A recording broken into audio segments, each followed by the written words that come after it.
Log in करा मुंबईतक.in वर.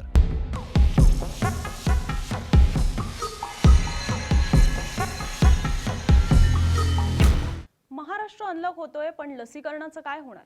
जून मध्ये तरी वॅक्सिनेशन सुरळीत होईल का? आणि महाराष्ट्राच्या वाट्याला आता तरी लसींचा मुबलक साठा येईल का? आणि ह्याच्याहून सगळ्यात महत्त्वाचं, आम्हाला लस कधी मिळणार? असे एक ना एक अनेक प्रश्न आमचे प्रेक्षक विचारतायत आणि त्यामुळेच या प्रश्नांची उत्तरं शोधण्याचा प्रयत्न आपण पुढच्या काही मिनिटात करूयात. चला तर मग लसींच्या उपलब्धतेबाबत आपण समजून घेऊयात. नमस्कार, मी अनुजा दाकरस. तुम्ही पाहत आहात मुंबई तक. जून महिन्यात भारताला खरं तर तब्बल 12 कोटी लस उपलब्ध होणार आहेत आणि त्यापैकी महाराष्ट्राला लसी किती मिळणार, तसंच तरुणांना तरी आता लस मिळू शकणार का, हे प्रश्न यातून निर्माण होत आहेत. त्याबद्दलची सविस्तर माहिती आपण या व्हिडिओमध्ये जाणून घेण्याचा प्रयत्न करूच.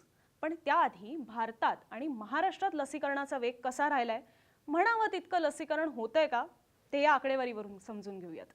भारतात लसीकरणाचा वेग कसा मंदावला? मार्च महिन्यात 6.3 कोटी भारतीयांचं लसीकरण झालेलं. मात्र मार्च ते एप्रिल महिन्यात हे 8.7 कोटींनी प्रमाण वाढलं. म्हणजेच एप्रिल महिन्यात 15 कोटी नागरिकांचं लसीकरण झालेलं. हेच प्रमाण एप्रिल ते मे या महिन्यात मात्र घटलं. मे महिन्यात केवळ 6 कोटी नागरिकांचंच लसीकरण एप्रिल महिन्याच्या तुलनेत जास्त झालं. म्हणजेच मे महिन्यात 21 कोटी 31 लाख हे एकूण भारतीयांचं लसीकरण झालं. आता ही झाली भारतातली परिस्थिती, पण महाराष्ट्रात नेमकं लसीकरण कुठल्या वेगानं सुरू आहे ती आकडेवारी सुद्धा पाहूयात. हाच वेग महाराष्ट्रात कसा मंदावला? महाराष्ट्रात मार्च महिन्यापर्यंत एकूण लसीकरण 60 लाख नागरिकांचं झालेलं. तेच एप्रिल महिन्यात 1.58 कोटीवर गेलं. म्हणजेच मार्च ते एप्रिल या महिन्यात 98 लाख नागरिकांचं लसीकरण झालं. मे महिन्यात महाराष्ट्रातलं एकूण लसीकरण हे 2 कोटी 23 लाखांवर गेलं. म्हणजेच एप्रिल ते मे या दरम्यान 65 लाख नागरिकांचं लसीकरण झालं. त्यामुळे देशात काय आणि महाराष्ट्रात काय? मार्चपेक्षा एप्रिलमध्ये ज्या वेगानं लसीकरण वाढलं, त्या तुलनेत मे महिन्याच्या अखेरपर्यंत वॅक्सिनेशन ड्राईव्हने म्हणावा तितका वेग गाठला नाही.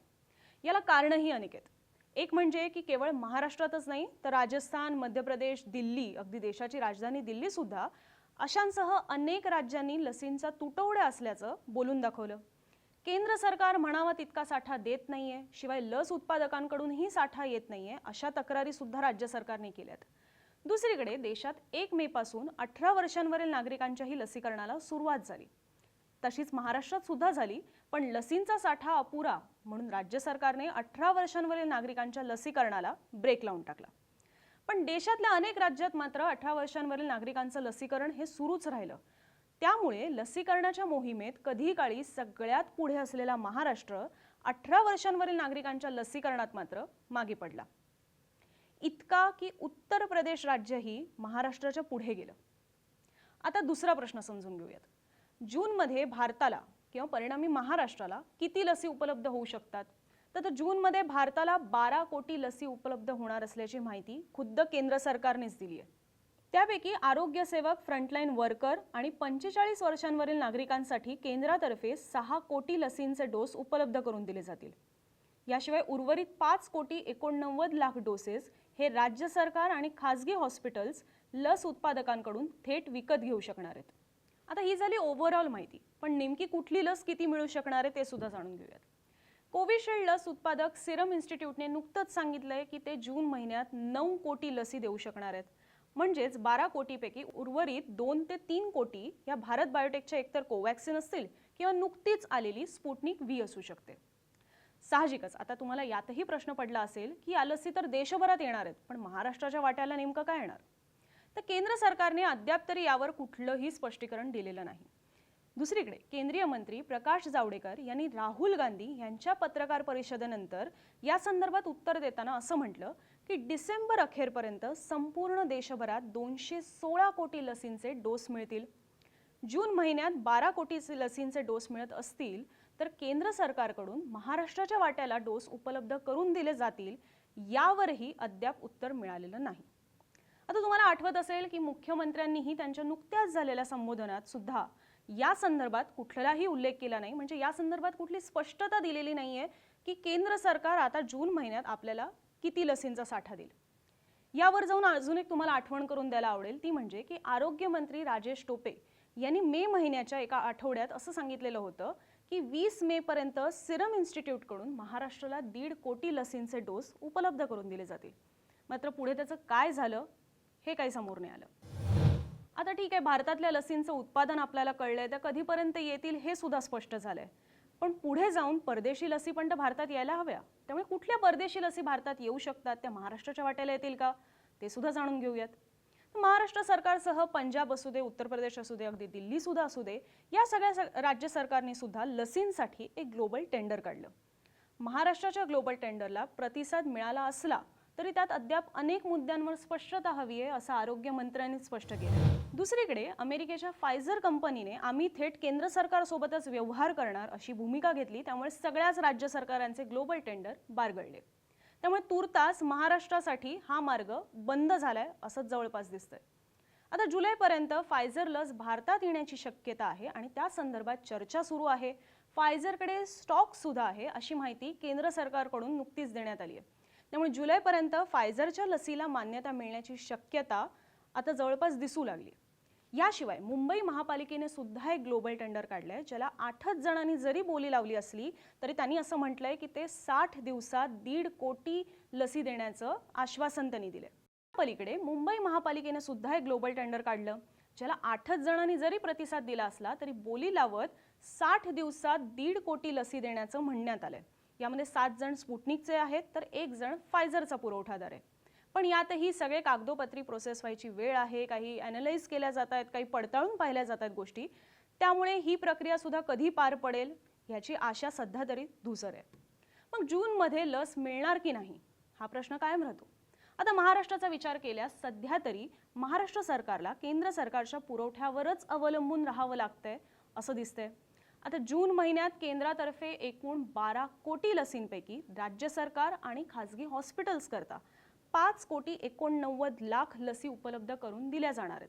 पण त्यापैकी महाराष्ट्र किती लसी मिळवू शकतो यावरच पुढची लसीकरणाची भूमिका अवलंबून राहणार आहे. यापुढे येतो तुमच्या आमच्या जिव्हाळ्याचा प्रश्न की जूनमध्ये तरी लस मिळणार की नाही.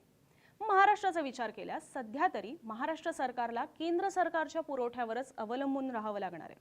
जून महिन्यात तरी केंद्रातर्फे एकूण 12 कोटी लसींपैकी राज्य सरकार आणि खासगी हॉस्पिटल्स करता 5 कोटी 89 लाख लसीच उपलब्ध करून दिल्या जाणार आहेत. त्यापैकी आता महाराष्ट्र किती लसी मिळवू शकतो यावरच पुढची लसीकरणाची दिशा अवलंबून राहील आणि त्यावरच ठरेल की तुम्हाला जून महिन्यात तरी लस मिळू शकेल का.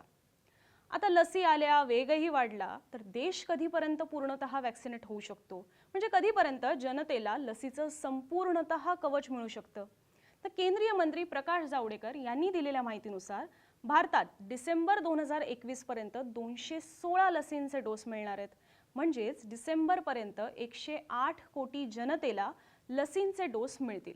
त्यात सध्याचं लसीकरण पूर्ण झालेले 4.5 कोटी नागरिक जर आपण पकडले तर वर्षाअखेरपर्यंत भारतात 112 कोटी जनतेचं लसीकरण पूर्ण होईल असं आपण प्रकाश जावडेकर यांच्या दाव्यानुसार गृहीत धरू. आता हा सगळा मुद्दा, लसीकरणाचा सगळा मुद्दा हा सुप्रीम कोर्टात सुद्धा गेलाय. केंद्र सरकारने सुप्रीम कोर्टात लसीकरणावर काय म्हटलं ते सुद्धा जाणून घेऊया. सुप्रीम कोर्टात औषध, लस आणि ऑक्सिजन पुरवठ्यासंबंधी एक सुमोटो याचिका दाखल करण्यात आलेली. त्या दरम्यान लसीकरण मोहिमेतील अनेक दोषांवर सुप्रीम कोर्टाने केंद्र सरकारला अक्षरशः फटकारलं. 45 वर्षांवरील वयोगटासाठीच केंद्र सरकार लसीचा पुरवठा का करतं, लसीची देशभरात एकच किंमत निश्चित का नाही आणि ग्रामीण भागातील अपुऱ्या लसीकरणाच्या सुविधा अशा अनेक मुद्द्यांवर सुप्रीम कोर्टाने केंद्र सरकारला खडसावलंय. आणि ह्याच सुनावणी दरम्यान केंद्राने सर्वोच्च न्यायालयात एक ग्वाही दिली आहे, ती म्हणजे की डिसेंबर अखेरपर्यंत म्हणजेच डिसेंबर 2021 पर्यंत भारतात लसीकरणासाठी पात्र असलेल्या सर्व नागरिकांचं वॅक्सिनेशन हे पूर्ण झालेलं असेल. इथेच जडल्या आपल्या खऱ्या प्रश्नाचं उत्तर की भारतात डिसेंबर अखेरपर्यंत सगळ्यांचं जे पात्र नागरिक आहेत त्या सगळ्यांचं वॅक्सिनेशन पूर्ण होईल असं केंद्र सरकारचा दावा आहे किंवा असा विश्वास त्यांनी व्यक्त केला आहे. दिवसभरात अनेक घडामोडी घडत असतात, अनेक बातम्या तुमच्या डोळ्यासमोरून जातात, पण त्यातले अनेक मुद्दे हे कधी-कधी समजायला किचकट असतात, अवघड असतात, नेमका मुद्दा त्यातला समजून घेता येत नाही. आणि त्यासाठीच हेच मुद्दे थोडक्यात समजून घेण्यासाठी मुंबई तक या आमच्या YouTube चॅनलला तुम्ही सबस्क्राईब करा. फेसबुक, ट्विटर, इंस्टाग्रामवर सुद्धा आम्ही आहोत, तिथेही आम्हाला फॉलो करा, लाईक करा, शेअर करा आणि सविस्तर बातम्या वाचण्यासाठी मुंबईतक.in यांच्या वेबसाईटला सुद्धा जरूर भेट द्या.